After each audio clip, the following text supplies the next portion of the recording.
Have you ever found the property that's in your budget that has potential, but you're not sure where to start? Well, in this video, I'm going to talk about my experience rehabbing properties, building new constructions, the things that I've learned, the highs and lows, and everything in between.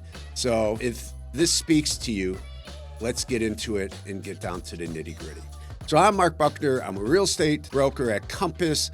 I am also an investor and have developed properties and rehab. I've probably done about 8 to 10 projects over the last 25 years.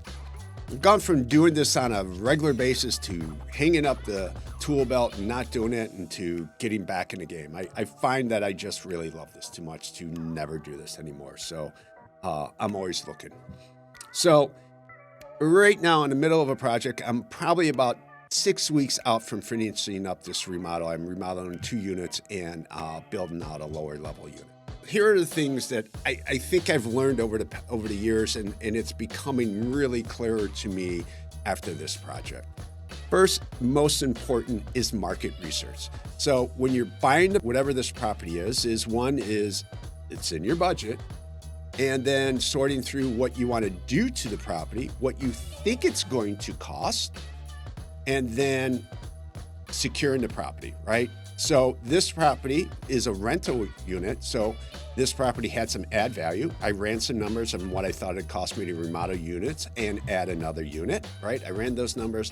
And then I also looked at potential rents after I did this. So would the deal make sense after I put X, if I bought for X, put in Y, will the deal make sense to me? And it did.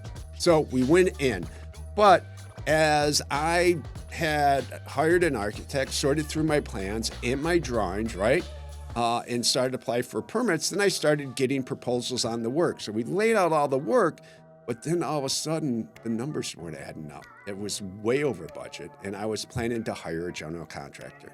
So I paused it and dug further into it. I rented out some of the units as I paused and pivoted, and I was like, let me do some further research. Let me see how I can skin this cat differently.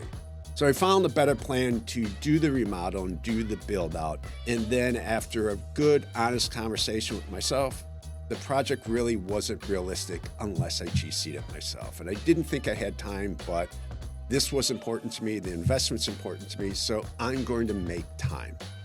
I deserve good things. I am entitled to my share of happiness. I refuse to beat myself up. And in doing that, I'm going to try to leverage more people so I can manage that project, right?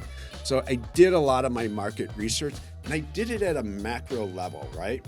But I can't tell you how important it is, if you want to stay on budget and stick with a plan, that you have to do this micro level, especially in a rehab, right? Because things come up.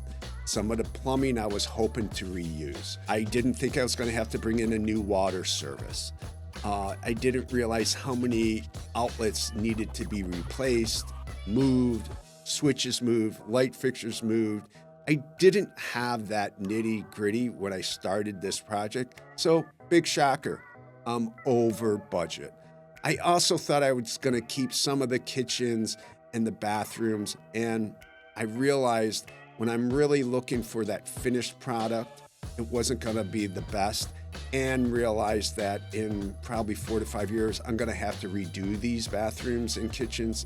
So that means more vacancy and more disturbance to tenants. So I was better off emptying the whole building, redoing those kitchens, against, right, my budget is going farther. So it's so important to, one is look at things at the macro and the micro so you can get true, accurate proposals, and the importance of being honest with yourself. And some of this is you're not going to be as honest until you get into the project. But if you do more and more projects, you should really be laser focused. And that's my future goal on any rehab or any new construction, is to have that laser focus. Because if I do that, it causes me less anxiety and saves me time, because the anxiety gets in the middle of my time management, right? The other, which I've started to talk about, is quality and cost, right? Like I thought I was going to skim those kitchens and those bathrooms, and I really wanted more quality. So part of this, step one, do some real market research. Step two, setting a budget and a detailed plan. Step three, being honest with yourself about quality and cost. Another big process for me is hiring contractors. I'm fortunate. I have a lot of subcontractors I've worked with now probably for the last 10 to 12 years. Most of them are awesome. Are they the cheapest? Probably not. But I tell you, there's so much time and money saved because they're good communicators. They're consistent at what they do. They don't have high turnover versus I've had subcontractors who just bring in crews from other guys to get work done, and it's a nightmare. My drywall guy, he had retired, so I tried someone new, and I'll be honest with you, the process was absolutely horrible. So vetting out contractors, best way to do that, you can call me. I have tons of resources. Or if you find a contractor that you like you got a carpenter that you really like, ask him who he uses for countertops. Ask him who he uses for a plumber, right? Because he's likely managed projects himself. Then lastly is really sorting through how much of it do you want to do it yourself, DIY, versus having professionals do it.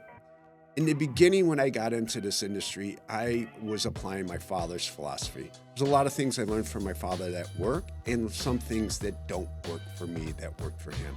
One was my dad is if he could save a buck doing it himself, he was always going to do it. That was his approach. I found that if my hourly wage for selling real estate is X, it doesn't make sense for me to clean up the unit or hang bathroom accessories or run around and pick up materials if I could be selling real estate at a much higher wage for myself. So I'm better off hiring someone else to do that work and even hiring sometimes someone to manage those people, right? And that's what I did in this project, which I'll be honest with you, I'm proud of. There's a few moments there I felt like I was overspending on that labor, and then I remind myself of what was going to be my approach. I wasn't going to do much of the work myself. I was really just going to manage the project, right? So that's crucial. So in summary, I think a few things that I've really learned here that moving forward that I plan to do. If you listened to me before, you've probably heard me about SOP, Standard Operating Procedures. And I can't tell you how excited I am to have this project behind my belt so I have more standard operating procedures for everything, right? I have a better idea of how to research. I have a better idea of how to manage my reaction when things aren't going well. And I have a better idea of what I need per project, per building, per unit, per room on materials. And so I can communicate that to my subcontractors to get truly accurate bids. The other part is that I've learned is the importance to be as brutally honest with myself as possible about what I'm going to do. I know myself. I know I'm always going to pick quality over the cost, right? I know it's going to cost me more, but as a long-term investor, I always seem to make it up. I've owned real estate now for over 25 years, and I find if I spend more money up front and I hold on to it, it always works out. So I have that confidence. So these are things that I wanted to share with you. If you have more questions or if this is an interest of yours, send me a message, DM me, and I'd love to chat more about it. Thanks for listening.